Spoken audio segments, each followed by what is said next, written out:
સુરતના પુણા ગામમાં એક સાથે 4 સંબંધી બહેનો ભેદી સંજોગોમાં લાપતા થતા ચકચાર મચી ગઈ છે. 3 સગીરા સહિત 4 બહેનો કારખાને ગયા બાદ ઘરે પરત ન ફરતા પરિવારે પોલીસનો સંપર્ક કર્યો છે.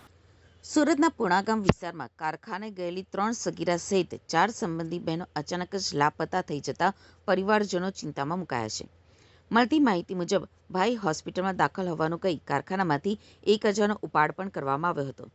ત્યારબાદ માતા ઘરે પરત આવી ગઈ હતી, પરંતુ 4 દીકરીઓ ઘરે પરત ન ફરતા પરિવારજનોને શંકા ગઈ હતી. 4 સગીર વયની હોવાથી પરિવાર દ્વારા પુણા પોલીસ મથકે અપહરણની ફરિયાદ નોંધાવવામાં આવી છે. જોકે તપાસ દરમિયાન એક મહત્વની માહિતી સામે આવી છે કે 4 બહેનો કાપોદ્રા ચોપાટી પાસે પોતાની મરજીથી ફરતી સીસીટીવી કેમેરામાં કેદ થઈ હોવાનું સામે આવ્યું છે. હવે 4 બહેનો પૈસા લઈને ક્યાં ગઈ હતી અને કોની સાથે ગઈ હતી તે દિશામાં પુણા પોલીસે તપાસનો ધમધમાટ શરૂ કર્યો છે. પોલીસ સીસીટીવી ફૂટેજ અને અન્ય વિગતોના આધારે 4 બહેનો સુધી પહોંચવાના પ્રયાસો કરી રહી છે.